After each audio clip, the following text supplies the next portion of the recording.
My 45 female, husband 49 male, of 23 years, had an affair with a 23-year-old girl since 2020. I found out this year when his affair partner gave birth to twin boys in March. Obviously, we were going to divorce. We've been hashing things out since. It's been a lengthy process due to some priorities in common, and we needed to get an accountant since he used the shared account for his affair. Finally, things seemed to be getting close to the end when both my husband and the woman he cheated with were killed in a car crash.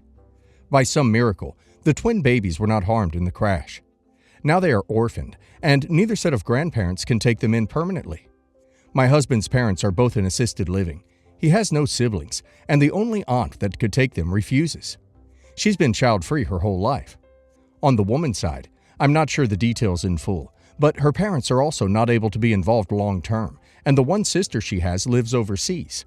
Since we were still married and he had not updated his will, all his assets are set to pass to me and our 2 children. I'm not callous enough to leave those babies with nothing, so I agreed to let whoever is their legal guardian to have the remaining balance in the shared account, about $25,000 in savings. The issue is, no one wants to take them in. Now my in-laws are pressuring me to take them in and raise them. The issue is, I don't want to, at all. I wouldn't love them, and I don't want to be the evil stepmother. But I know a big part of me will always have a level of resentment towards them. I will probably favor my own children. It's not their fault, but I truly loved my husband, and I thought we were happy before I found out about the affair. We have 2 daughters, 14 and 16. Obviously, we had our disagreements, but never insulted each other before. Then I found out about the affair, and he began calling me names and blaming me for his cheating. He became aggressive and even tried to kick me out of the house, my childhood home that is not shared property, for the record. I'm also raising teenagers alone now. I don't have the energy to raise babies anymore. My daughters hate their baby brothers. I tried to get them to spend time with their dad as we were divorcing, but they refused. Since this all was found out because of the babies, there wasn't really a way to sugarcoat the situation, and they are also too old to really get away with it. Most of my friends agree it's not my place to care for those children, but my in-laws, the affair woman's parents, and my mother want me to raise them. I know my mom is just having grandkids fever, but it hurts not to have her support. I have to make a decision by next week, or the boys will be going into foster care. At the moment, they are temporarily placed with their maternal grandparents. I feel horrible, but I'm very sure I can't take care of them. Would I be the a-hole if I refused to take them in? No, you are not the a-hole here, and as infants, the babies will likely find adoptive parents quickly. As far as your mother-in-law and father-in-law, they have no business expecting you to spend the next 2 decades raising your cheating spouse's children. As callous as it sounds, either place them for private adoption if your state allows it, or for public adoption. Then, get on with raising your daughters and dealing with whatever grief you have regarding his death. The babies should be put up for adoption, period. It would be a matter of weeks, as they are babies. The grandparents could ask for an open adoption, so they can be in their lives. Any money you give them should be set aside in a trust that they receive when they turn 25. Does everyone forget that you're a single mom with 2 kids and they want to add you 2 more? And toddlers at that. Tell them to kick rocks. I, 21 female, am in a strange and heartbreaking situation. It was recently uncovered that my father, 45 male, cheated on my mother, and to make it worse, it was with my maternal aunt, 51 female. Apparently, it's been off and on for years, and my mom was devastated. Despite initiating it, the divorce has been very rough on her, and I took a year off of school to be her support system. She didn't want me to, but I insisted. My mom feels super guilty, but to be honest, I don't think I was in the mental space to keep up with my studies anyway. During the divorce, it came out that my dad was sleeping with my aunt about 20 years ago, and her daughter, Leah, is 19. It was like the knife in her heart was twisting. Growing up, Leah and I were always very close, and I thought of her as the sister I never had. Now that the divorce is finalized, Leah FaceTimed me to ask if I would be upset if she sought out a paternity test for my dad. She never knew who her bio dad was growing up, so I know how important this was for her. I told her that she has every right to know. Leah looked so relieved that I said I wouldn't be angry, and I guess she tried to ease the tension. She made a joke about how funny it would be that she was my sister all along, and that this could make us even closer. I just looked at her and immediately told her while she is entitled to know if my dad is her dad, if it turns out that he is, our relationship will change, but it may not be for the better. Leah asked me what I meant, and I told her that while it might be great for her to finally know who her dad is, this will be hard for my mom and me, and I may not want to talk to her for a while. I've already decided to cut my aunt out of my life, and won't want to come to any event Leah has where her mother might attend. Leah started to cry and then hung up on me. Later, I started getting calls from my maternal grandparents, calling me a bad person for telling Leah that I will hate her if she turns out to be my biological sister. I never said that.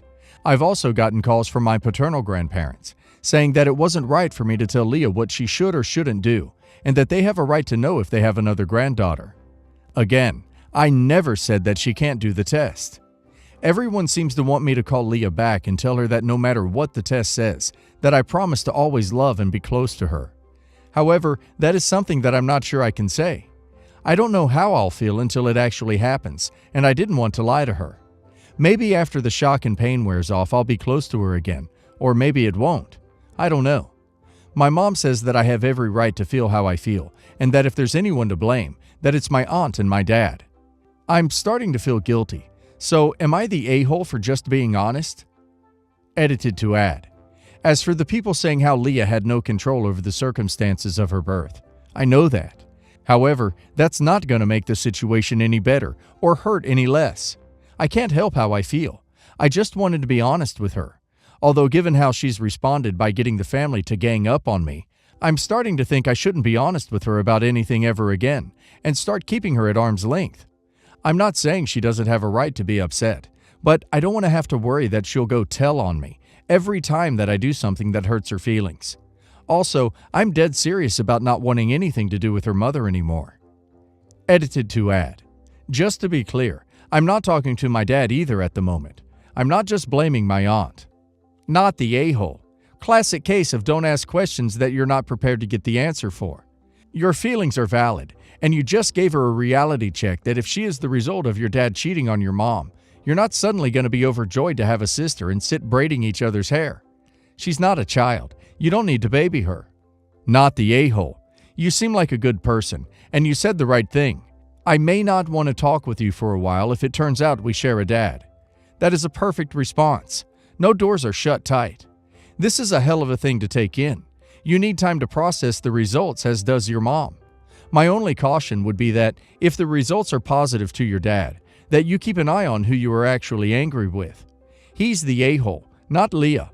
That should count some in your thinking down the line as you evaluate your future relationship with her. She's done nothing wrong. For now, taking time to process and deal with this, and comfort mom, on your own is a perfectly appropriate response. Having to deal with Leah, too, would only cloud the issue. Don't let anyone force you into doing anything differently. No a-hole. I think this kind of comes down to heightened emotions and bad communication. Not anyone's fault, but could have been handled better. Not the a-hole. I think it's better to be open about that kind of stuff up front. Everyone's going to be handling some very complicated feelings about this, and the only one to blame is your father. You're going to feel how you feel, and it's unreasonable to think you'd be able to just not feel it. At least she can prepare herself instead of being blindsided by your reaction when the results come in. The reason why your cousin is the a-hole in this situation is because she turned around and told the family her exaggerated version of what happened. It's super crappy to have the whole family coming down on you for things you never said. Her feelings are valid. The choice to make you the bad guy to the family is not. My brother and his ex-wife had been on and off since high school. They had my 11-year-old niece and split up for years, both having other kids, got back together and got married, and had my 2-year-old nephew. They split this year, and my brother didn't believe the 2-year-old was his because of infidelity, and the courts ordered paternity tests for both my nephew and niece for child support because he signed both birth certificates. He 100% believed my niece was his, and my nephew wasn't. Well, it was the opposite. He's the biological father of my nephew, but not my niece. My brother was heartbroken. They had her very young, and he was such a great father. His firstborn, and the only child of his to meet my mother and grandmother, both passing away before her first birthday, and she's even named after my grandmother. My brother cut ties with them all. Yes, he doesn't speak to either my niece or nephew, but he does provide for his other kids. I'm an avid reader, and I have a large children's, preteens, young teen book collection I haven't really looked at since high school. I'm moving out to my first apartment alone, and I have no space for them because of all my other books. My niece always loved reading them, and I had promised her if I ever got rid of them I would give them all to her, since she also loves reading. She reads 10 books a week. But the problem is, my brother wants none of our family to have any contact with his ex-family, besides our nephew, but he wants us, me and our other brother. Both of my parents are deceased, so our family is very small. They both died thinking she was our family. My brother only found out in May of 2021 she isn't his. Our other brother agreed to not speak to our niece. It's not like they were ever that close, but I was always close to her. I was 14 when she was born, and she used to spend the weekend at our house, and I would always dote on her. Seeing my brother cry and turn to alcohol has made me not want to rock the boat, but I still want to talk to my niece and give her my book collection, since I promised it to her, and I don't read them. I know she'd love it. I also don't want to hurt my brother. Would I be the a-hole? I should note, my brother is legally required to pay support for my niece, despite not being biologically related to her, and this is one of the main reasons he resents her and her mom and never wants us to speak to them again. Not the a-hole. Your brother doesn't get to gatekeep the relationships you choose to have with other people. This. Plus, she's an innocent child. She shouldn't be punished for the sins of her mother. You promised her those books, and you know that they will go to someone who loves them. While your brother is heartbroken and has chosen to end their relationship, you are a whole other person, and you get to choose who is in your life and who isn't. If your brother doesn't understand this, that's on him. Not the a-hole. Give the child the books. I'm actually outraged that your brother is turning his back on this child. The child is not at fault and has now lost the only father she has known. Treating her like this is disgusting. Give her the books. Stay in contact. The child is not at fault here. Not the a-hole. You can choose who you interact with. He has no say in the matter. Plus, you're never an a-hole for doing something kind for a child, especially when other adults are so caught up in their own pettiness that the child is suffering because of it. You're a good person for putting your niece above the adult drama. I'll, 27 male, admit that I was kind of a hoe back then. One of the girls that I used to hook up with turned out pregnant. Because of how many times we hooked up, I was sure I was the daddy. But then didn't meet my son, who's 8 now, until he was almost 1 year old, because my college was hours away, and me being an immature jerk who didn't want to be a dad. That changed after holding him the first time. From then, he was my son. 3 years ago, we learned that he might be someone else's biological child. To sum it up, someone in his bio-dad's family saw my son one time, and because they knew she and bio-dad hooked up once, they brought it to our attention. My son's mom said it's not possible because her and I were sleeping together more times when she got pregnant, while the other guy was only once. The biological dad didn't care about being involved or about doing a paternity test. We did a DNA test using the relative who pointed it out, and that's how we knew since they were a match. It was a major mind duck, but at the end of the day, he was still my kid, and I learned to get over it. Me and his mom still co-parent. My family expected me to literally drop him though. We had a falling out because they didn't see why they have to accept a kid who's not related to them. My parents, who loved on him as their grandson for over 4 years before finding out, didn't want him anymore. Same went for my grandparents, uncles, cousins, my sister, even my older brother, who I was close to. My sister came around, so we still talk a little bit, but I don't talk to anyone else in my family. Long family drama story out of the way. My brother's getting married. Surprised he mailed me an invite. My sister told me it's only for me though, because the family don't want my son at the wedding. And no, it's not child-free. It hurts because I love my brother, and we always promised to be at each other's big day. He was at all my important moments in my life. My sis gets where I'm coming from rejecting his invite, but to set aside my personal problems to be there for him because he wants me there, and in a way seems a bit selfish not to go, because of them not accepting the choices in my life. By not going, she says I'm being a bit of the a-hole, because it could be my time to get them to come around to accepting my son. I'm still not okay with them and how they were with my son. It's my brother's wedding though, and it's a separate issue, so I'm asking if I'm the a-hole then for choosing not to be there for him. Edit. For people who keep asking about adopting my son, I'm on his birth certificate, so I'm legally his father. Not the a-hole. You stepped up for that kid. It's a true shame your family can't respect that, but it's incredible that you do. Not the a-hole. A father isn't just someone who provides the seed to start a life. A father is someone who nurtures, teaches, protects, and inspires a child. A father is someone who is there for his child through good and bad. If your family can't accept that, then I'm sorry, but they are not family worth having. Don't go to the wedding. Not the a-hole if you don't go. Not the a-hole if you do go. You can't just turn off feelings for a child all of a sudden. And imagine the trauma it would have caused for the boy if you had dropped him like a hot potato upon learning that you're not his biological father. You're the only dad he knows. My brother, 22 male, had medical problems. I, 30 female, won't say what it is because it's so painful to even type it out. But his health would deteriorate until he could no longer do basic things like walking and breathing on his own. It was harsh on our family.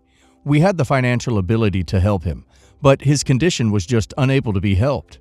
He had a girlfriend, 22 female, when he was 19. He just suddenly introduced her to the family out of nowhere. I got weird vibes from her, but I chalked it up to being suddenly sprung on with that info. The truth is, my brother had severe facial atrophy. Realistically, women aren't attracted to him, and girlfriend was the first girl he really liked. She was with him 24/7, and she took care of him in bodily functions, and she seemed to love him very much. Everyone accepted her and thought she was a very nice woman, and we were overjoyed when she became pregnant. They got married, and when she gave birth, we fell in love with the baby. Unfortunately, the marriage didn't work out, and they divorced within 6 months. They had split custody of the baby, but she got more time because was the mother and nursed him more. He paid child support. He passed away when the baby was almost 2, and his death drove the family and her apart. We were grieving too hard. We would help her out with money since she does work but isn't earning too much to give the baby a comfortable life. Not long ago, she went on unemployment and asked us for money. She's active on social media, so I see her being desperate for money. What I have a problem with is she was already with another man not long after my brother died. There were questionable pictures on her IG. Turned out, he was her on-off boyfriend, but they broke up already. Long story short, I tested out my suspicion and got the paternity on the baby on the grounds of child support fraud. The baby wasn't my brother's, it was the other man's. All 3 of us went to court. I was fighting her claim on my brother's money and sued her to get the child support back. The other man is trying to get custody of the baby because he wanted to be a father to his baby. She fought my case on basis of my brother being the baby's father figure, and she fought the other man's case saying he didn't have the financial means to support the baby, while using her case against me to say that if she gets money from me and my family, then she can support the child. I don't know what world she lives in, but that's nonsense. The court ruled in my favor and ordered her to pay back the amount of child support my brother gave her while he was alive. That means she's got a record in her file of a crime, and she got jail time. She was forced to give up custody to baby's father. Now everything had settled down, and I'm not as vindictive as before. I feel terrible for doing this to the baby. She was a good mom, I give her that. I guess I was just pissed she took advantage of my brother's kindness. Not the a-hole. I hate to be blunt in this scenario, but she basically figured out a way for her to have a child and an extra income. It sounds like karma caught up to her. Not the a-hole. She took advantage of you, your brother, your family's hospitality, and the actual father. She knew what she was doing from the start. Play stupid games, win stupid prizes. Not the a-hole. It's not you or your family's responsibility to support her or her child that is no relation to you, that she got pregnant with while still with your brother. That's messed up.